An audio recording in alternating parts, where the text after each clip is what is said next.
ఓం శుక్లాం వరధరం విష్ణుం శశివర్ణం చతుర్భుజం ప్రసన్నవదనం ధ్యాయేత్సర్వవిఘ్నోపశాంతయే. ఓం గురుబ్రహ్మ గురుర్విష్ణుః గురుదేవో మహేశ్వరः గురుసాక్షాత్ పరబ్రహ్మ తస్మై శ్రీ గురవే నమః. ఓం వ్యాసాయ విష్ణురూపాయ వ్యాసరూపాయ విష్ణవే నమో వై బ్రహ్మనిధయే వాసిష్ఠాయ నమో నమః. ఓం నారాయణం నమస్కృత్య నరం చైవ నరోత్తమం దేవీం సరస్వతీం వ్యాసం తతో జయముదీరయేతు. హరి ఓం. ప్రియ భగవద్బంధువులారా, ఆస్తిక మహాశైలారా, విష్ణుపురాణానికి స్వాగతం పలుకుతూ, ఆత్మానం రథనం విద్ధి, శరీరం రథమేవతు, బుద్ధింతు సారథం విద్ధి, మనః ప్రగ్రహమేవచ. మన ఆత్మ, మన శరీరము, మన బుద్ధి, మన మనస్సు ఇవి అన్నీ కూడా ఒక రథంలాగా మారితే ఆ రథాన్ని ఎదురోహించినటువంటి శ్రీమన్నారాయణుడు మనకి సద్బుద్ధిని సద్గతులను కలుగు చేయుగాక అని మరొక్కసారి మనం స్మరణలోకి తెచ్చుకుంటూ విష్ణుపురాణం ద్వితీయ అంశంలో మొదటి అధ్యాయంలో ఉన్నాం. ఈ మొదటి అధ్యాయంలో పరాశరుడు వారికి మైత్రేయ మహర్షి అడిగారు. స్వయంభవ మనువుకి ఇద్దరు కుమారులు అని చెప్పారు. అందులో ఉత్తానపాదుడు తాలూకా వంశవర్ణనం, ఉత్తానపాదుడు, ధ్రువుడు, అలాగే భక్త ప్రహ్లాదుల వరకు ఉండేటటువంటి వర్ణనం గురించి వివరించారు. అలాగే స్వయంభవ మనువు తాలూకా రెండవ కుమారుడు అంటే మొదటి కుమారుడైనటువంటి ఆయన ప్రియవ్రతుడు కదా. ఆ ప్రియవ్రతుడు తాలూకా చరిత్ర ఏమిటి? ప్రత్యేకంగా ఉత్తానపాదుల గురించే చెప్పారు తప్ప ప్రియవ్రత వంశవర్ణనం గురించి ఎంతవరకు ఎక్కడా ఉటంకించలేదు. స్వామి, దయచేసి నాకు దాన్ని వివరించండి అని చెబితే పరాశరుడు వారు ఆ ప్రియవ్రతుడి వృత్తాంతం గురించి మొదలుపెట్టారు ఈ అధ్యాయంలో. అందులో నిన్నటి భాగంలో కొన్ని శ్లోకాలు, అందులోనే ప్రియవ్రతుడికి అతని భార్యకి ఇద్దరు కుమార్తెలు 10 మంది కుమారులు కలిగారని, అందులో ఇద్దరు కుమార్తెలు పుట్టారని, అందులో ఇద్దరు కుమార్తెలలో ఆమె పేరు సామ్రాట్, ఇంకొక ఆమె పేరు కుక్షి అని చెప్పుకున్నాం కిందటి వీడియోలో. అయితే ఇక్కడికి వచ్చేసరికి 10 మంది కుమారులు అన్నది కూడా చెప్పుకున్నాం, అక్కడ ఆపాం. అక్కడ నుంచి ఎదర ఘట్టం మనం ప్రారంభం చేసుకుందాం. ప్రియవ్రతుడికి 10 మంది కుమారులు, అందులో అగ్నిధ్రుడు, అగ్నిబాహుడు, వపుష్వంతుడు, ద్యుతిమంతుడు, మేధాతిథి, భవ్యుడు, సమనవ, పుత్రుడు, జ్యోతిష్వంతుడు అనేటటువంటి వారు 10 మంది కుమారులు పుట్టారని, ఆ 10 మంది కూడా పరమాద్భుతమైనటువంటి పరాక్రమంలో ప్రఖ్యాతులయ్యారని, అందులో ఆఖరి ఆయన పేరు జ్యోతిష్వంతుడు, ఆయన సార్థక నామధేయుడయ్యాడని, ఇవన్నీ కూడా మనం కిందటి వీడియోలో చెప్పుకున్నాం.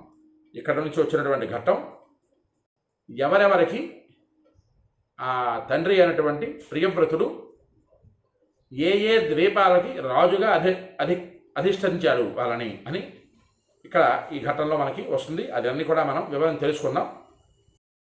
మేధాగ్ని బాహుపుత్రాస్తు త్రయో యోగపరాయణా జ్యోతిష్మరా మహాభాగ సరాజ్యాయ మనోదదు. 10 మంది కుమారులు కదా ప్రియవ్రతుడికి. అందులో ముగ్గురు, ఎవరు వారు? ముగ్గురు పేర్లు చెప్తున్నారు ఇక్కడ. మేధ, అగ్నిబాహుడు, పుత్రుడు.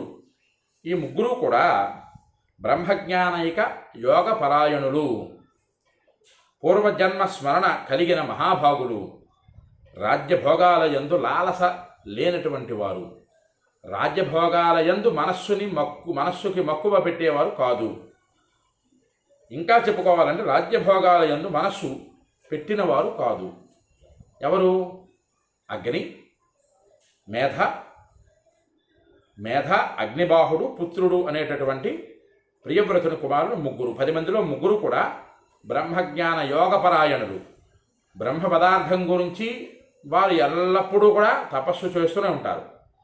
పూర్వజన్మ వృత్తాంతం తెలిసినటువంటి మహానుభావులు వాళ్ళు. ఎవరెవరు ఏ ఏ జన్మలు ఉన్నారు, వారికి ఆ జన్మ ఏ ఫలితంగా, ఏ జన్మలో చేసిన పుణ్య విశేష ఫలం చేత ఈ జన్మలో ఈ మానవ ఉపాధి దొరికింది అని చెప్పగలిగేటటువంటి శక్తి సామర్థ్యాలు, అంత తపోనిష్ఠులై ఉన్నారు వాళ్ళు ముగ్గురు కూడా. అంతటి తపోనిష్ఠులు, అంత బ్రహ్మజ్ఞాన పరాయణులకి ఇక్కడ రాజ్యం మీద, ఇతరత్రా ఉండేటటువంటి భోగాల మీద వారికి కాంక్ష పూర్తిగా నశించింది. వారు కూడా ఒక నారదుడిలాగా, ఒక సనకస నందన సనత్కుమార సుజాతులలాగా వీరు ఆ ముగ్గురు కూడా బ్రహ్మజ్ఞాన సాధనలో ఉండిపోయారు అని చెప్పుకుంటూ, నిర్మమాహ సర్వకాలాస్తు సమస్తార్థేషు వైమునే చక్రుహు క్రియాం యథాన్యాయమఫల కాంక్షినోహితే. మునీశ్వర, వారు సమస్త విషయాలలోనూ ఎల్లప్పుడూ కూడా మమత్వం లేనటువంటి వారు. ఈ పదం జాగ్రత్తగా పట్టుకోండి. మమత్వము. ఈ మమత్వం అన్న పదానికి అర్థం ఏమిటయ్యా? నిష్కామ ఫలనో కాంక్షిణో హితే. కామిక కర్మలు చేసినటువంటి వారు కాదు, నిష్కామ కర్మలు ఆచరించేటటువంటి వారు. ఎలాగా? ఏ ఫలితాన్ని ఆశించకుండా శాస్త్ర మర్యాదలకి అనుగుణంగా నిష్కామ కర్మ ఆచరించేవారు. బ్రహ్మజ్ఞాన సాధన చేసిస్తే సరికాదు కదా. భగవాన్ రమణ మహర్షి అంతటి వారు, పరమ పూజ్య శ్రీ శ్రీ శ్రీ చంద్రశేఖరేంద్ర మహాసరస్వతి స్వామివారు, వారు అంతటి స్థితిలో ఉన్నా సరే, బ్రహ్మజ్ఞాన సాధనలో ఉన్నా సరే, వారు చేయవలసినటువంటి నిత్య కర్మలు ఖచ్చితంగా చేసేటటువంటి వారు. వారు ఏదో సన్యాసి దీక్ష చేసుకున్నాను, నాకు ఇహము పరము అని రెండు లేవు, నేను వేరు భగవంతుడు వేరు అనేటటువంటి రెండు భాగాలు లేవు, నేను నాలోనే భగవంతుడు ఉన్నాడు, నేనే భగవంతుడినై ఉన్నాను అన్న స్థితిలో ఉన్నా సరే, వారు చేయవలసినటువంటి ఆ కర్మ ఏదైతే ఉందో అది ఆచరణ చేసేవారు. సంధ్యావందనాది క్రియల దగ్గర నుంచి కొంతవరకు వాళ్ళు ఆచరణ చేసేవారు. ఎవరు? మన శంకర పీఠాధిపతులైనటువంటి పెద్ద పెద్ద వారందరూ కూడా, ప్రస్తుతం నడుస్తున్నటువంటి విధుశేఖర భారతి మహాస్వామి వారి దగ్గర నుంచి కూడా వారు చేయవలసినటువంటి కర్మ ఖచ్చితంగా ఆచరణ చేస్తూ, మీరందరూ కర్మబద్ధులై ఉన్నారు, మనమందరం కర్మబద్ధులమై ఉన్నాము, కర్మానుబంధం నుంచి విడిపడబడడానికి కర్మ చేసి చేసి చేసి చేసి అంత్యమందు కర్మానుబంధం నుంచి విడండి అని చెప్పేటటువంటి సాధనాపరులు వాళ్ళు. ఒక మార్గాన్ని నిర్దేశించేటటువంటి మహాశక్తివంతులు వాళ్ళు. అలాగే వీళ్ళు కూడా ఇక్కడ వారు చేయవలసినటువంటి కర్మలు శాస్త్రబద్ధంగా ఆచరించుచు, ధర్మార్థకామ్య మోక్షములను సాధించాలి అంటే ఏ విధంగా సాధించాలో ఆ విధంగా నడుచుకుంటూ, అంటే నా ఉద్దేశం ధర్మ అర్థం అంటే వాళ్ళు ఏదో ధర్మబద్ధంగా నడిచారు, ధనాన్ని ఆర్జించారు, కామోపభోగాన్ని అనుభవించారు, తర్వాత మోక్ష సామ్రాజ్యాన్ని పొందారు, అది కాదు ఇక్కడ. ఇక్కడ వారి గురించి ఏమి కూడా వాళ్ళకి చెప్పలేదు. వారి గురించి చెప్పినటువంటి ఏంటి? బ్రహ్మజ్ఞాన యోగపరాయణులు. ఆ బ్రహ్మజ్ఞాన సముపార్జన కోసం వారు చేయవలసినటువంటి నిత్య కర్మలు ఖచ్చితంగా నెరవేర్చినటువంటి వారు, వారు నిష్కామ కర్మలు చేసినటువంటి వారు. సంకల్పం చేసుకున్నామంటే మమ ఉపార్థ దురిత క్షయ ద్వారా, నాకు ఉండేటటువంటి సమస్తమైనటువంటి దురితముల్ని కూడా తగ్గించు తండ్రి, ధర్మార్థ కామ్య మోక్ష చతుర్విధ బల పురుషార్థ సిద్ధ్యర్థం పురుషార్థములని ప్రసాదించు, సహకుటుంబానాం క్షేమ స్థైర్య ధైర్య విజయభయాయుర ఆరోగ్య. ఇవి అన్నీ కూడా కామకర్మలు, కామిక కర్మలు. కానీ నిష్కామ కర్మ ఇక్కడ జాగ్రత్తగా పట్టుకోండి. శ్రీ పరమేశ్వరముద్దిశ్య శ్రీ పరమేశ్వర ప్రీత్యర్థం ఉపనయనం అయిన వటువు గాయత్రీ మంత్ర జపం చెయ్యాలి అంటే అక్కడితో ఆపి గాయత్రి మహాలక్ష్మి మహామంత్ర జపం కరిష్యే, పరమేశ్వర ప్రీత్యర్థం, అమ్మవారి ప్రీతి చెందాలని గాయత్రి జపం చేస్తున్నాను అని సంకల్పం చేసుకుంటారు. అది నిష్కామ కర్మ. వారు ఆ ముగ్గురు కూడా ఆ ప్రకారంగా, ఇంకా మనం నిష్కామ కర్మల గురించి కామిక కర్మల గురించి చెప్పుకున్నామంటే సమయం చాలదు కాబట్టి, వారు శాస్త్ర మర్యాదలకి అనుగుణంగా ఉంటూ నిష్కామ కర్మను ఆచరించేటటువంటి వారు ముగ్గురు కూడా. ఎవరు? మేధ, అగ్నిబాహుడు, పుత్రుడు అనేటటువంటి ప్రియవ్రతుని 10 మంది కుమారులలో ముగ్గురు. ఇకపోతే 7 ఉన్నారు. ఇంకా వారు ఏ స్థానాలలో ఉన్నారో చెప్తున్నారు పరాశరుడు వారు. ప్రియవ్రతో దదౌ తేషాం సప్తానాం మునిసత్తమ విభజ్య సప్త ద్వీపాని మైత్రేయ సుమహాత్మనాం. ఓ మైత్రేయ, 7 కుమారులకి ప్రియవ్రతుడు 7 ద్వీపాలకి అధిష్టాన రాజులుగా నియమించాడు. ఎవరెవరికి ఏ ద్వీపానికి అధిష్టానులుగా నియమించారో, రాజ్యాభిషిక్తుల్ని చేశారో అవి ఇక్కడ పరాశరుడు వారు మైత్రేయ మహర్షి చెబుతూ, జంబోద్వీపం మహాభాగా సోగ్నిధ్రాయ దదౌ పితాః మేధాతిథేస్తథా ప్రాదాతు ప్లక్షద్వీప మధాపరం. జంబోద్వీపము అనేటటువంటి ద్వీపానికి అగ్నిధ్రుని రాజుగా గావించాడు ప్రియవ్రతుడు. అలాగే ప్లక్షద్వీపానికి మేధాపతిని రాజు చేశాడు. ప్లక్షద్వీపానికి మేధాతిథికి రాజుగా అభిషేకం చేశాడు ఆ ప్రియవ్రతుడు. అలాగే శాల్మలేచ వపుస్తన్మం సురేంద్ర మభి శక్తవాన్ జ్యోతిష్వంతం కుశద్వీపే రాజానాం కృతవాన్ ప్రభు. శాల్మల అనేటటువంటి ద్వీపానికి వపుష్వంతుణ్ణి రాజుగా నియమించాడు. ఆ ప్రభువు కుశద్వీపంలో జ్యోతిష్వంతుణ్ణి రాజుగా నియమించాడు.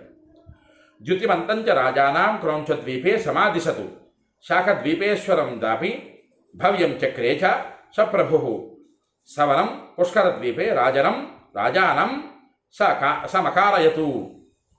తండ్రి ద్యుతిమంతుడిని క్రౌంచద్వీపానికి రాజుగా అభిషేకం చేస్తూ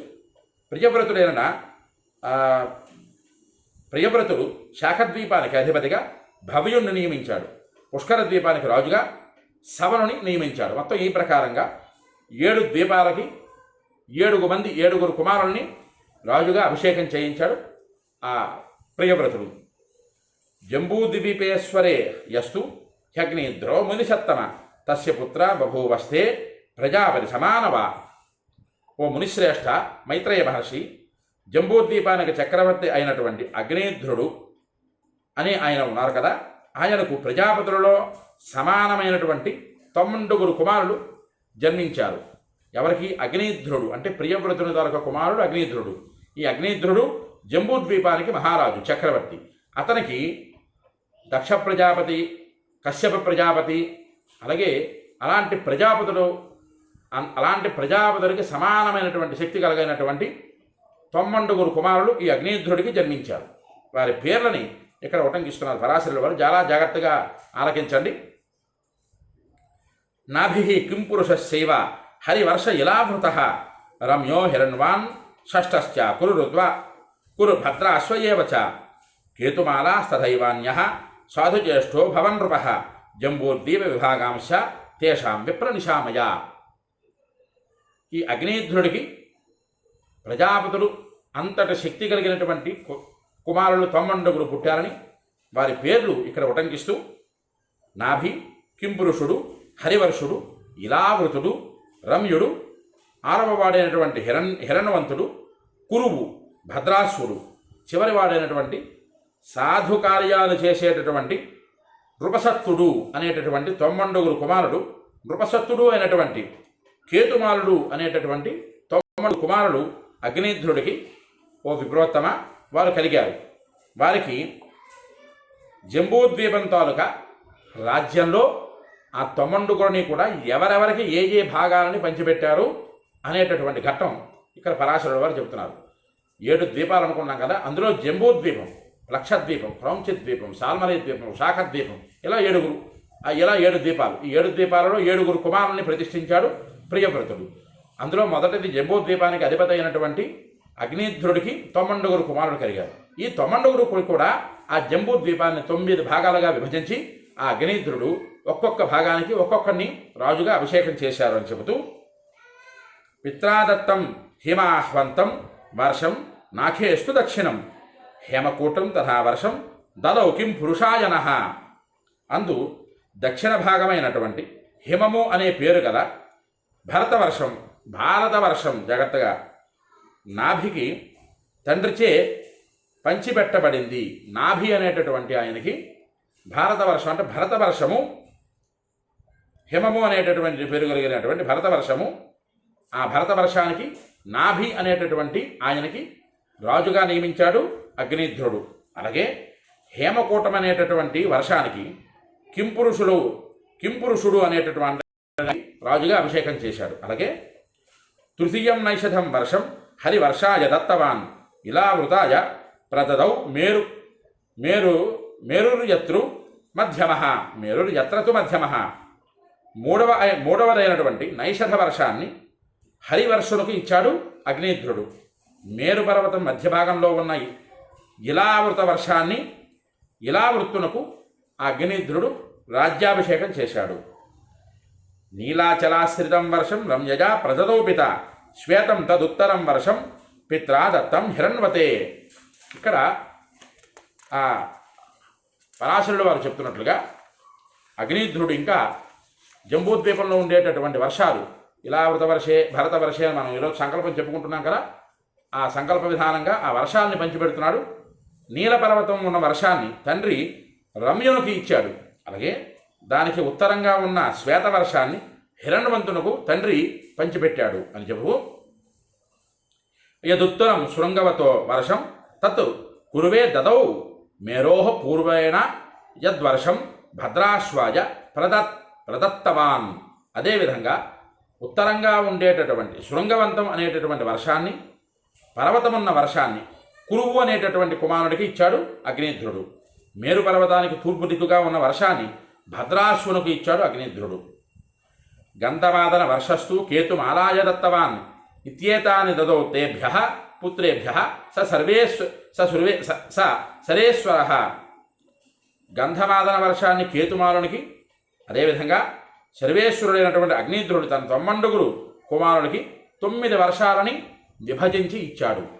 విభజించి ఇచ్చిన తర్వాత వారు ఏ రకంగా ఆ రాజ్య పరిపాలన చేశారు అన్నది, అలాగే తర్వాత ఇంకా ఏమిటేమిటి ఆ అగ్నిధ్రుడు ఆ కుమారుడికి ఇంకా ఏంటంటే పంచిపెట్టాలని ఈ ఘట్టాలన్నీ ఈ అధ్యాయంలో వస్తాయి. అందరూ కూడా ఈ ఘట్టాలను వినండి, ఆ పేర్లని స్మరించుకోండి, ముక్తిని మోక్షాన్ని పొందండి.